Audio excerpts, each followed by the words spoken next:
Les marques du fouet disparaissent, la trace des injures, jamais.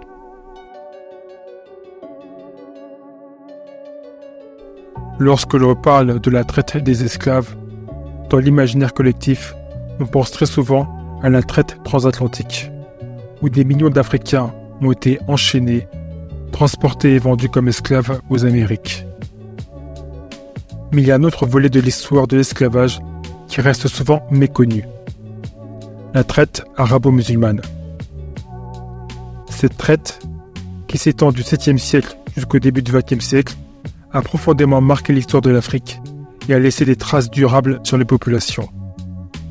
Dans cette vidéo, je vous propose de plonger dans cette période pour mieux comprendre les fondements de cette traite, les motivations des esclavagistes, ainsi que les répercussions sur les populations africaines.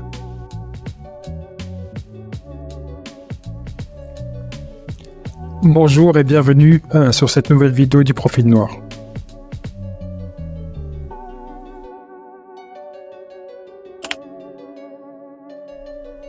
Les fondements de la traite arabo-musulmane.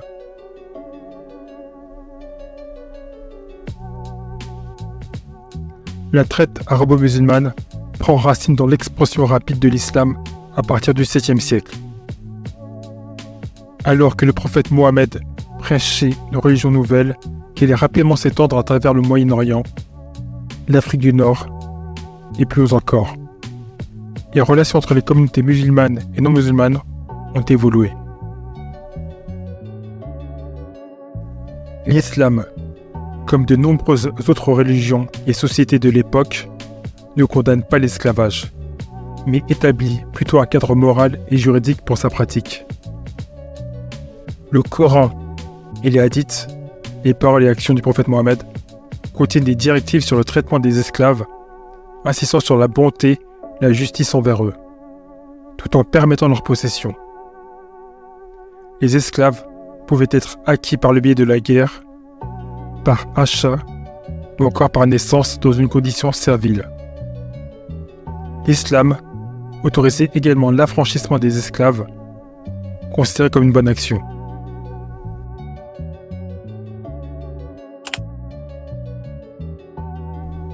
Les Arabes, bien avant l'ère islamique, étaient déjà des commerçants aguerris, reliant l'Afrique, l'Asie et l'Europe par des routes commerciales terrestres et maritimes.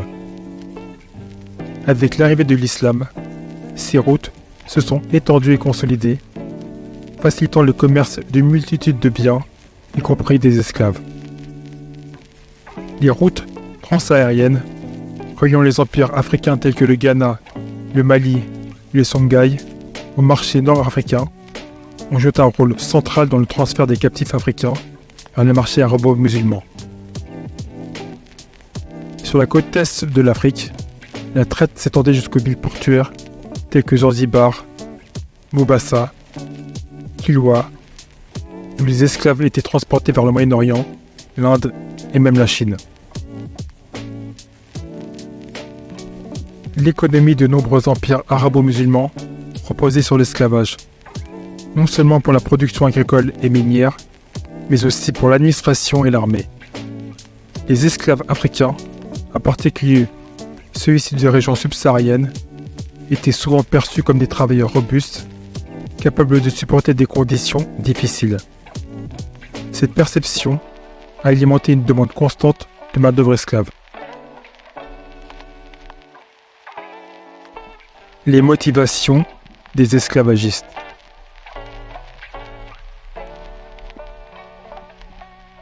Les motivations derrière la traite arabo-musulmane étaient multiples et interconnectées, allant de la quête de richesse et de pouvoir à des raisons religieuses et sociales. Comme pour toute forme d'esclavage, la motivation économique était un facteur clé.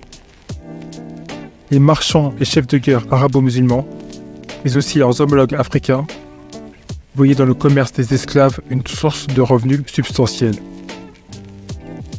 L'échange d'esclaves contre de l'or, des épices, des textiles et d'autres biens précieux permettait d'accumuler de la richesse et de financer des entreprises militaires ou commerciales.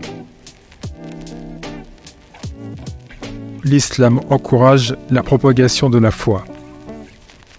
Et la capture de non-musulmans, notamment des infidèles vivant dans des territoires non islamiques, pouvait être justifiée par l'objectif de les convertir.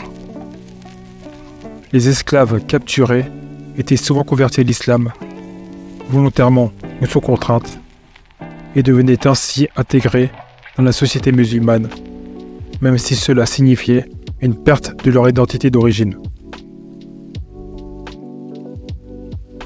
Dans les sociétés arabo-musulmanes, la possession d'esclaves était un signe de statut social élevé.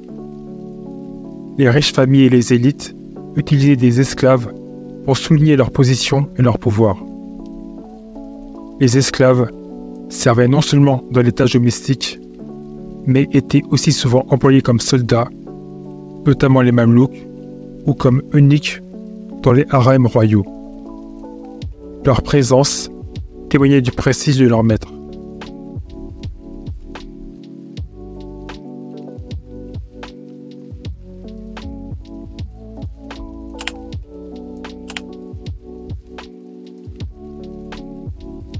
Les répercussions sur les populations africaines.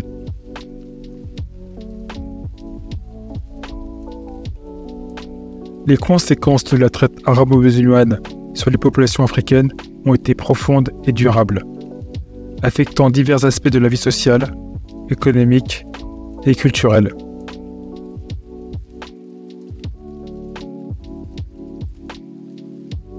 La traite arabo-musulmane, tout comme la traite transatlantique, a entraîné un déplacement massif des populations. Si les estimations varient, on considère qu'entre 10 et 18 millions d'Africains ont été capturés et déportés dans le cadre de cette traite. Les régions de l'Afrique de l'Ouest, de l'Afrique de l'Est et de l'Afrique centrale ont été particulièrement touchées. Ces déplacements ont provoqué une diminution drastique des populations locales, perturbant les dynamiques démographiques et réduisant la capacité des communautés à se reproduire et à maintenir leur nombre. L'extraction systématique des jeunes hommes et femmes, qui constituaient la force de travail essentielle, a déstabilisé les économies locales. La traite des esclaves a également renforcé la militarisation des sociétés africaines, les communautés locales se trouvant obligées de se défendre contre les raids esclavagistes ou, dans certains cas, de participer elles-mêmes à la capture d'esclaves pour éviter des reprises pour cible. Cette violence interne a fragmenté des sociétés autrefois stables, entraînant des conflits qui ont affaibli les structures politiques et économiques. La déportation massive d'Africains vers des régions lointaines a entraîné une perte irrémédiable de culture, de langue et de tradition.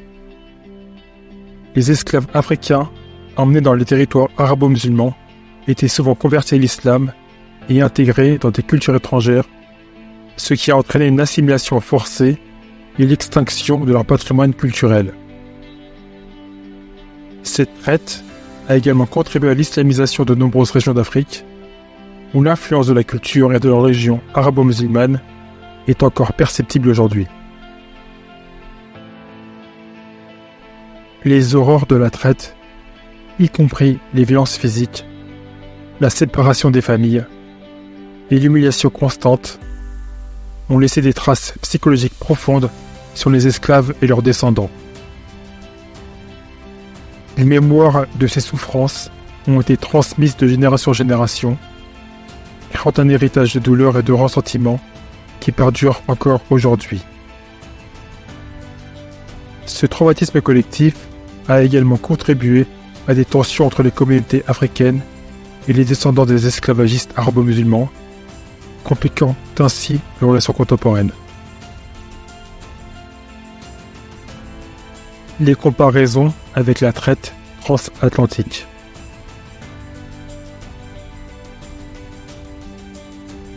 Il est important de noter que bien que la traite arabo-musulmane et la traite transatlantique partagent des similarités, Elle diffère également sur plusieurs points.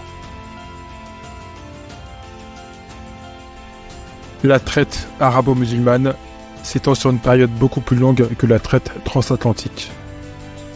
De plus, alors que la traite transatlantique était principalement centrée vers les Amériques, la traite arabo-musulmane couvrait une zone géographique beaucoup plus vaste, incluant non seulement le Moyen-Orient, mais aussi l'Inde, la Chine et d'autres régions d'Asie.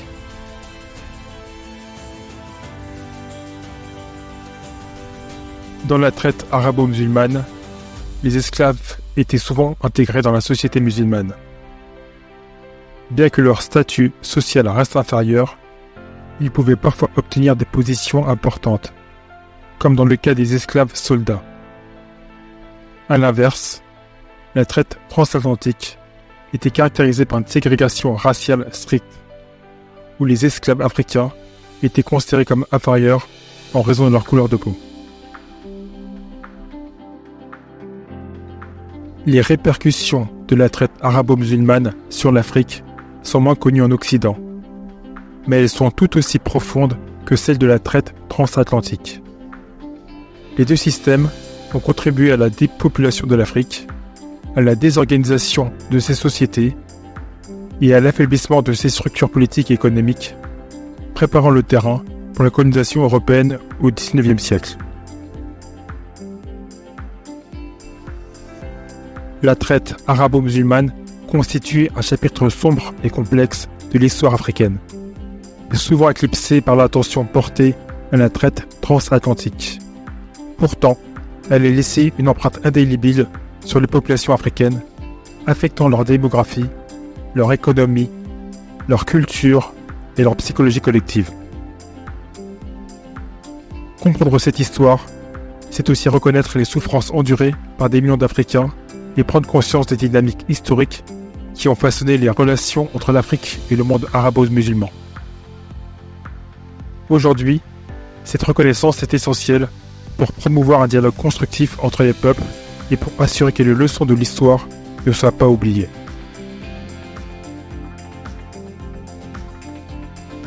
Et n'hésitez pas à me laisser un commentaire pour me donner votre avis ou pour me suggérer des sujets que vous aimeriez que je traite dans mes prochaines vidéos. Abonnez-vous également pour ne rien manquer des prochaines publications. Merci beaucoup d'avoir regardé cette vidéo et à très bientôt sur ma chaîne.